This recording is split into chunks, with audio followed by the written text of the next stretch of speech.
One good morning. ਅੱਜ ਆਪਾਂ next topic ਆਪਣਾ ਨया ਚੈਪਟਰ ਸਟਾਰਟ ਕਰਦੇ ਹਾਂ, major of dispersion. Major of dispersion ਆਪਾਂ ਇੱਕ ਕਹਾਣੀ ਤੋਂ ਸਟਾਰਟ ਕਰਦੇ ਹਾਂ, ਠੀਕ ਹੈ। Let's take N example. Suppose ਤੁਸੀਂ ਮਤਲਬ ਇੱਕ ਫੈਮਿਲੀ ਹੈ ਪੂਰੀ, ਉਹਨਾਂ ਨੇ ਇੱਕ ਨਦੀ ਕ੍ਰੋਸ ਕਰਨੀ ਹੈ। ਨਦੀ ਦੀ ਮਤਲਬ ਡੂੰਘਾਈ ਹੈ, ਡੈਪਥ ਹੈ 120 ਸੈਂਟੀਮੀਟਰ, ਠੀਕ ਹੈ। ਫੈਮਿਲੀ ਦੇ ਹੈਡ ਨੇ ਕਿਹਾ ਕਿ ਆਮ ਸੋ ਸੌਰੀ, ਫੈਮਿਲੀ ਦੇ ਹੈਡ ਨੇ ਕਿਹਾ ਕਿ ਹਾਂਜੀ ਸਾਡੀ ਔਨ ਐਨ ਐਵਰੇਜ ਹਾਈਟ ਸਭ ਦੀ ਮਿਲਾ ਕੇ 130 ਸੈਂਟੀਮੀਟਰ ਹੈ, ਤਾਂ ਹਾਂ ਅਸੀਂ ਕਰ ਲਾਂਗੇ ਪਾਰ ਨਦੀ ਨੂੰ, ਠੀਕ ਹੈ। ਫਿਰ ਉਹਨਾਂ ਨੇ ਕੀ ਕੀਤਾ, ਉਹਨਾਂ ਨੇ ਜਦ 1 ਬਾਏ 1 ਸਟਾਰਟ ਕੀਤਾ ਨਦੀ ਨੂੰ ਪਾਰ ਕਰਨਾ, ਅਤੇ ਇੱਕ ਉਹਦੇ ਵਿੱਚ ਹਾਈਟ ਵਾਲਾ ਬੱਚਾ, ਛੋਟਾ ਬੱਚਾ ਸੀ, ਉਸਦੀ ਹਾਈਟ ਤਾਂ 120 ਤੋਂ ਓਬਵੀਅਸਲੀ ਘੱਟ ਸੀਗੀ। ਉਸਦੀ ਹਾਈਟ ਸਪੋਜ਼ 60 50 ਹੋਏਗੀ, ਤਾਂ ਰੈਸਟ ਯੂ ਕੈਨ ਇਮੈਜਿਨ, ਹੈ ਨਾ। But rest you can imagine ਕਿ ਉਹ ਬੱਚੇ ਨਾਲ ਕੀ ਹੋਇਆ ਹੋਏਗਾ। What is going to be the outcome, ਹੈ ਨਾ। ਤਾਂ ਉਹ ਬੱਚਾ ਸਟਾਰਟ ਕਰਨ ਲੱਗ ਜਾਏਗਾ ਡੁੱਬਣਾ, ਅਤੇ ਫਿਰ ਉਸਨੂੰ ਦੇਖੋ ਇਹਦੇ ਵਿੱਚ ਕੀ ਹੋਇਆ ਕਿ ਤੁਸੀਂ ਔਨ ਐਨ ਐਵਰੇਜ, ਉਹਨਾਂ ਨੇ ਐਵਰੇਜ ਹਾਈਟ ਕੈਲਕੂਲੇਟ ਕੀਤੀ ਸੀ x ਬਾਰ, ਠੀਕ ਹੈ। ਇਹ ਹੋ ਕੀ ਰਿਹਾ ਹੈ ਕਿ ਰੀਅਲ ਟਾਈਮ ਐਗਜ਼ਾਮਪਲ ਹੈ। ਇੱਕ ਆਪਾਂ ਪੂਰੀ ਅਗਰ ਸੀਰੀਜ਼ ਨੂੰ ਮਤਲਬ ਰੀਡ ਕਰਨਾ ਹੈ, ਅਗਰ ਆਪਾਂ ਓਬਜ਼ਰਵੇਸ਼ਨ ਨੂੰ ਸਟੱਡੀ ਕਰਨ ਲਈ, ਮਤਲਬ ਇੱਕ ਆਪਾਂ ਪੂਰੀ ਸੀਰੀਜ਼ ਨੂੰ ਸਟੱਡੀ ਕਰਨ ਲਈ ਅਗਰ ਆਪਾਂ ਆਪਣੇ ਐਵਰੇਜ ਨੂੰ ਬੇਸ ਬਣਾਉਂਦੇ ਹਾਂ, ਜਿੱਦਾਂ ਮੀਨ, ਮੋਡ, ਮੀਡੀਅਨ ਨੂੰ ਬੇਸ ਬਣਾਉਂਦੇ ਹਾਂ, ਉਹ ਇੱਕ ਸਿਰਫ ਆਪਾਂ ਨੂੰ they provide you a particular value, ਇੱਕ ਆਪਾਂ ਨੂੰ ਪਰਟੀਕੂਲਰ ਵੈਲਿਊ ਦੇ ਦੇਣਗੇ। ਸਪੋਜ਼ 130 ਜਿੱਦਾਂ ਉਸਨੇ ਦਿੱਤੀ 1, ਹੈ ਨਾ। They will provide you a particular value, but this particular value may not be helping you to find out the relation of all the values of the series। ਕੀ ਹੋਏਗਾ ਕਿ ਜੋ ਇਹ ਪਰਟੀਕੂਲਰ ਵੈਲਿਊ ਹੋਏਗੀ, ਇਹ ਤੁਹਾਨੂੰ ਪੂਰੀ ਸੀਰੀਜ਼ ਨਾਲ connection ਨਹੀਂ ਦੇ ਪਾਏਗੀ। ਪੂਰੀ ਅਗਰ ਆਪਾਂ ਨੂੰ ਰੀਡ ਕਰਨਾ ਹੈ, ਤਾਂ ਉਸ ਦੇ ਲਈ ਆਪਾਂ ਨੂੰ ਮੇਜਰ ਆਫ ਡਿਸਪਰਜ਼ਨ ਰੀਡ ਕਰਨਾ ਪਏਗਾ। ਸਪੋਜ਼ ਉਸਦੀ ਤਾਂ ਹੀ ਉਹਨੇ ਫੈਮਿਲੀ ਦੀ ਇਨਕਮ, ਉਹਨੇ ਐਵਰੇਜ ਇਨਕਮ 130 ਦੱਸੀ, ਕਿਉਂਕਿ ਉਹਨੇ ਐਵਰੇਜ ਦੱਸਿਆ। ਉਹਦੇ ਪਾਪਾ ਦੀ ਹਾਈਟ ਹੋਏਗੀ ਮਤਲਬ 150, ਅਤੇ ਮੰਮਾ ਦੀ ਹਾਈਟ ਹੋਏਗੀ 140, ਸਿਸਟਰ ਦੀ ਹਾਈਟ ਹੋਏਗੀ 120, ਤਾਂ ਬੈਲੈਂਸ ਹੋ ਗਏ ਬੱਚੇ ਦੀ ਹਾਈਟ। ਅਗਰ ਆਪਾਂ ਨੇ ਇੱਕ ਪਰਟੀਕੂਲਰ ਸੀਰੀਜ਼ ਨੂੰ ਰੀਡ ਕਰਨਾ ਹੈ, ਪਰਟੀਕੂਲਰ ਇੱਕ ਸੀਰੀਜ਼ ਦੇ ਇੱਕ ਇੱਕ ਫੈਕਟਰ ਨੂੰ ਆਪਾਂ ਨੇ ਰੀਡ ਕਰਨਾ ਹੈ,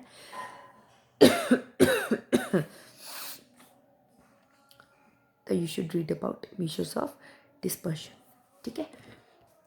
ਤਾਂ ਆਪਾਂ ਨੇ ਇਸ ਦੇ ਵਿੱਚ ਦੇਖਣਾ ਹੈ ਕਿ ਜੋ ਆਪਣਾ ਉਹ ਐਵਰੇਜ ਵਾਲੀ ਵੈਲਿਊ ਆਏਗੀ, ਸਪੋਜ਼ ਜਿੱਦਾਂ ਸਪੋਜ਼ ਐਵਰੇਜ ਆਇਆ ਆਪਣਾ 130, ਤਾਂ ਉਸਦੀ ਜਿਹੜੀ ਜੋ ਆਪਣੀ ਵੈਲਿਊਜ਼ ਨੇ, ਜਿੱਦਾਂ 135 ਹੋਏਗੀ, 150 ਹੋਏਗੀ, 140 ਹੋਏਗੀ, 135 ਹੋਏਗੀ, 100 ਹੋਏਗੀ, ਤਾਂ ਇਹਦੇ ਵਿੱਚੋਂ ਕਿੰਨੀ ਵੇਰੀ ਕਰ ਰਹੀ ਹੈ, ਠੀਕ ਹੈ। ਕਿੰਨਾ ਇਸਦਾ ਅਤੇ ਇਸਦਾ ਡਿਫਰੈਂਸ ਹੈ, ਠੀਕ ਹੈ, ਠੀਕ ਹੈ। ਜੋ ਇਹ ਤੁਹਾਡੀ ਬੁੱਕ ਹੈ ਮੇਜਰ ਆਫ ਡਿਸਪਰਜ਼ਨ, ਇਹਦੇ ਵਿੱਚ ਐਬਸੋਲਿਊਟ ਅਤੇ ਰਿਲੇਟਿਵ ਮੇਜਰਸ ਹੈ। ਐਬਸੋਲਿਊਟ ਮੇਜਰਸ ਕੀ ਹੁੰਦੇ ਹੈ, ਜਿਹੜੇ ਸੇਮ ਪਾਪੂਲੇਸ਼ਨ ਨੂੰ ਸੇਮ ਯੂਨਿਟ ਦੇ ਵਿੱਚ ਐਕਸਪ੍ਰੈਸ ਕਰਦੇ ਹਨ। Suppose if I tell you the on an average salary of the worker is rupees 400, then rupees 400 is what an absolute measures an average, a particular unit rupees, ठीक है। अपने को particular unit आ गई, ठीक है। ਕੀ ਹੁੰਦਾ ਐਬਸੋਲਿਊਟ ਮੇਜਰਸ ਆਪਾਂ ਨੂੰ ਹੈਲਪ ਨਹੀਂ ਕਰਦੀ ਅਗਰ ਆਪਾਂ ਡਿਫਰੈਂਟ ਪਾਪੂਲੇਸ਼ਨ ਨੂੰ ਸਟੱਡੀ ਕਰਨਾ, ਡਿਫਰੈਂਟ ਯੂਨਿਟਸ ਨੂੰ ਸਟੱਡੀ ਕਰਨਾ। You can't study kilograms to rupees, rupees to kilograms, rupees to with kilograms, ਠੀਕ ਹੈ।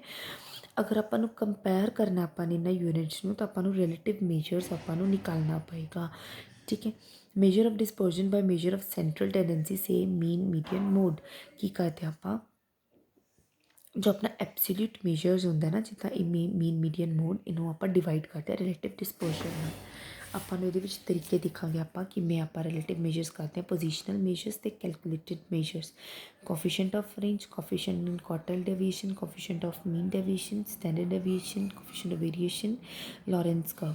ਇਹ ਜਿਹੜੀ ਇਹ ਚੀਜ਼ਾਂ ਨੇ ਨਾ ਕੈਲਕੂਲੇਟਿਡ ਮੇਜਰਸ, ਇਹ ਸਭ ਤੋਂ ਜ਼ਿਆਦਾ ਇੰਪੋਰਟੈਂਟ ਹੁੰਦੇ ਨੇ।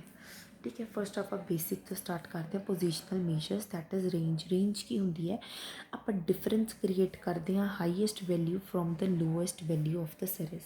लेट मी टेक एक सेकेंड। ठीक है, difference create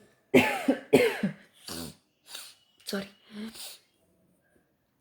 highest value minus the lowest value of the series is known as the range।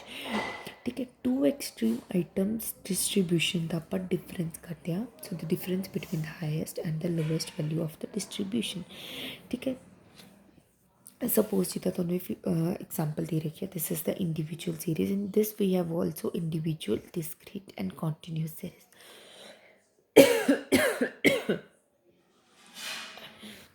Sorry, individual series की होंगी है अपन suppose 22 35 32 45 42 48 39। In this the highest value we have 48 and the lowest value we have 22, so the difference between the highest value and the lowest value is all about our range, so that our range is 26। ठीक है, next ये coefficient of range. Coefficient of range जी अपनी range होंगी है ना, वो सिर्फ आप उत्थे यूज़ करते हैं जब when we have the same units like kilogram kilogram. ठीक है, kilogram kilogram, kilometre to kilometre, rupees to rupees. ठीक है, so let's take an example. अगर मैं तुहानूं पूछां कि 1 किलो रूई हैवी है या 1 किलो आयरन हैवी है, तो तुसी मैनूं कहो, तुसी अपने कई बच्चे तो अपने मन के क्वेश्चन आंसर करनगे। ठीक है, हाँ मैं भी जो छोटी होंदी सी ना, मेरे तो कोई पुछदा सी तां मैं भी कह दिंदी सी हाँ रूई हल्की है तो मतलब लोहा हैवी होएगा, बट नहीं, उन्होंने सेम यूनिट है 1 किलो 1 किलो, उन्होंने वेट सेम होएगा। ठीक है, अगर मैं तुहानूं कहां कि उन दो चीज़ों के विच आपां कंपैरिजन करना है, 1 लीटर विच 1 किलोग्राम के विच, तो आपां किद्दां करांगे, तो उसनूं कैलकुलेट करने लई आपां नूं कोफिशिएंट ऑफ रेंज की ज़रूरत होंदी है। ठीक है, कोफिशिएंट ऑफ रेंज आप कैलकुलेट करते हैं आप, अगर आपने डिफरेंट यूनिट्स नूं कंपेयर करना होंदा, लाइक लीटर टू किलोग्राम, ठीक है, मीटर टू सेंटीमीटर, वो कितना करते हैं आप high difference between highest value and lowest value and divided by sum of highest value and the lower value. If the average of two distribution are close to each other, a comparison of the ranges shows that the distribution with the smaller ranges has less dispersion. The average of that distribution is more typical of the group। ठीक है, अगे तुहानूं अगे further समझ आएगा ये चीज़ होंदी की है। ठीक है, हुण आपां ने 26 आपां ने रेंज कढ ली अपनी, कैलकुलेट कर ली। कोफिशिएंट ऑफ रेंज आपां किद्दां कैलकुलेट करते हैं, पहला उपर वाली चीज़ तो सेम होंदी है 48 माइनस 22, नीचे आपां उसका एडिशन कर देंगे 48 प्लस 22, दैन 26 डिवाइडेड बाय 70 अब निकला जाता 0.37। 0.37 अपना कोफिशिएंट ऑफ रेंज। ये अगे यूजेस आएंगे अपने को आप किमें कोफिशिएंट ऑफ रेंज को कैलकुलेट करते हैं, कि अपने को बेनीफिट होंगे कोफिशिएंट ऑफ रेंज का, की यूज़ होंगे कि further.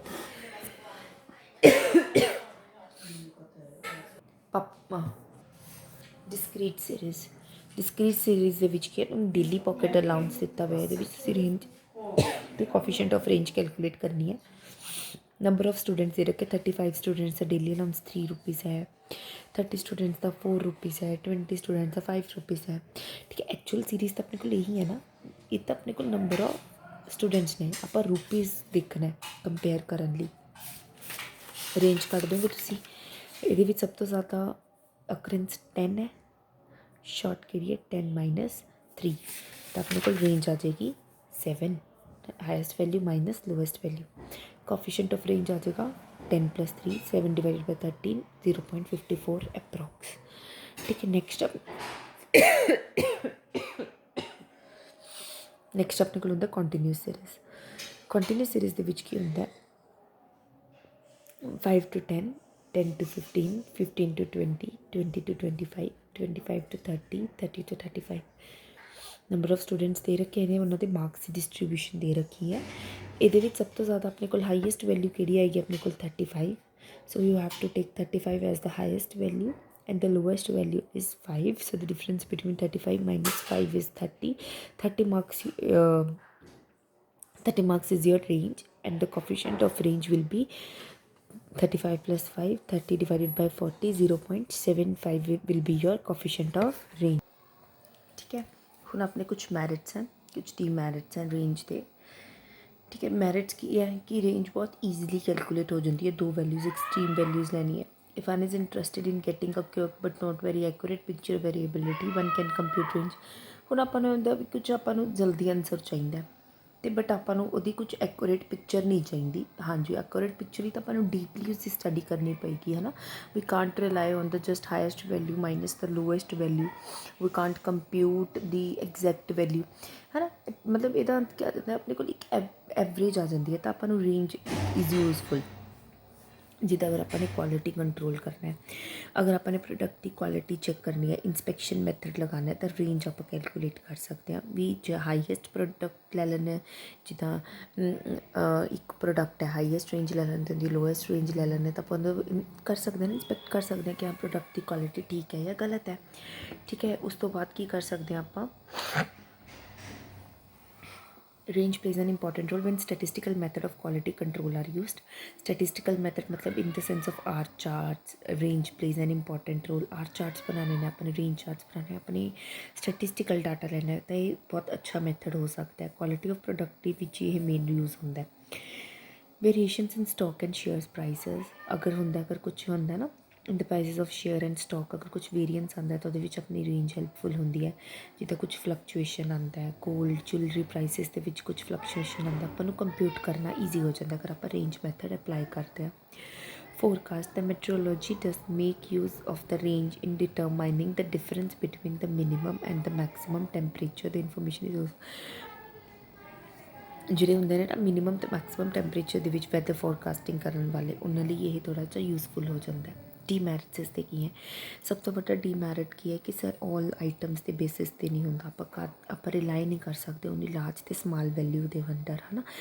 The items in between are not given any weightage. ਜਿਹੜੀਆਂ ਉਹਨਾਂ ਦੇ ਵਿੱਚ ਆਈਟਮਸ ਹੁੰਦੀਆਂ ਨੇ, ਹੁਣ 50 ਹੈ, 50 ਦੇ ਨਾਲ ਹੀ 49 ਹੈ, ਆਪਾਂ ਵੇਟੇਜ 50 ਨੂੰ ਦਿੱਤੀ, 49 ਵੀ ਇਕੁਅਲੀ ਇੰਪੋਰਟੈਂਟ ਹੈ. ਠੀਕ ਹੈ, ਇਹ ਮੈਥੀਕਲੀ ਟਰੀਟਮੈਂਟ ਦੇ ਵਿੱਚ ਨਹੀਂ ਲੌਜੀਕਲ ਹੈਗੀ.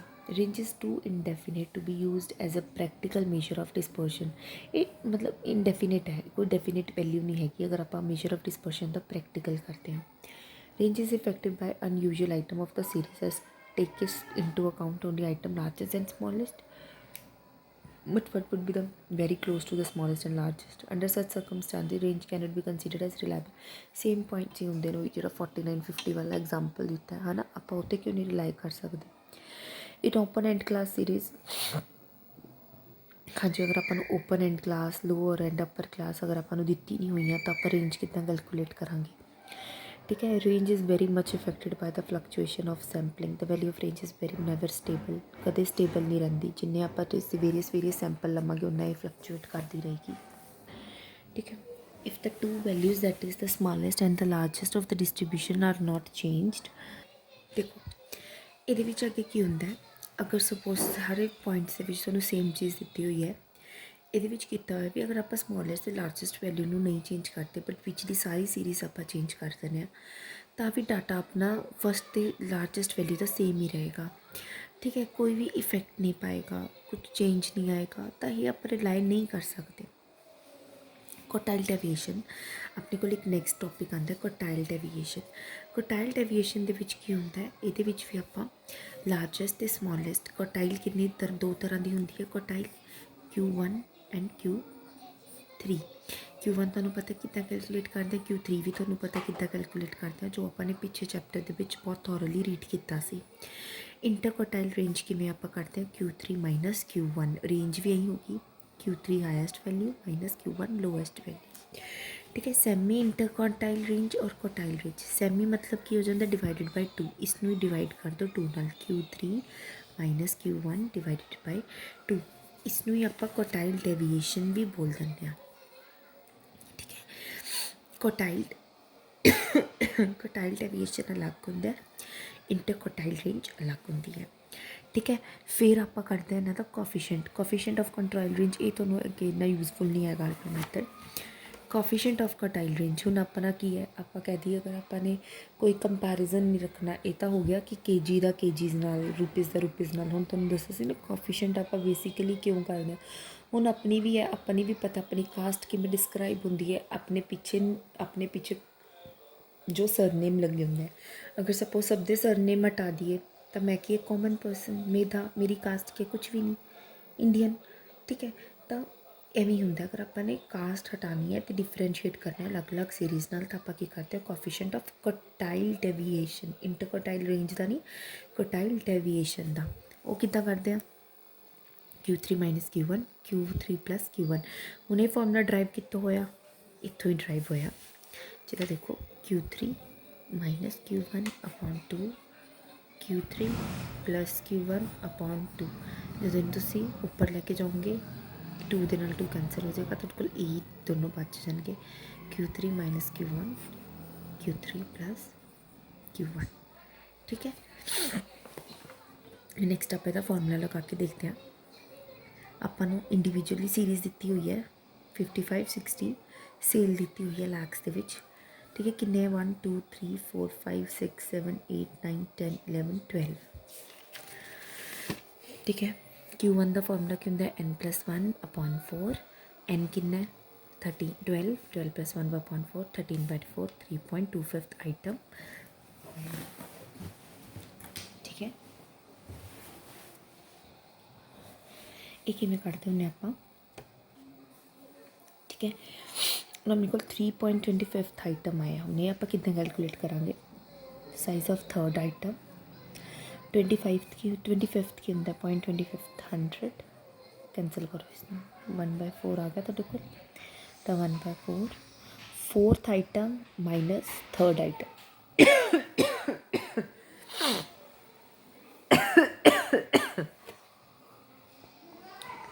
Fourth item minus third item, ठीक है। आज मेरी थोड़ी आवाज़ स्लो है तो प्लीज़ यूज़ योर हेडफोन्स, ठीक है। 70 थर्ड आइटम प्लस 70 करोगे प्लस 1/4 फोर्थ आइटम थोड़े को है 90 minus 70 it's is 20 divided by 4 5, तो सो द Q1 इज़ 75।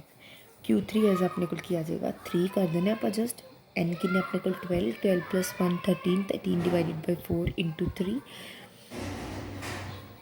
9.75। हूँ 75 कितना करते 3/4 होंगे है 25 के टेबल से कट करो इसको 3/4 75 9 10th minus 10th item minus 9th item, 9th item कि अपने को देखो 145, ठीक है।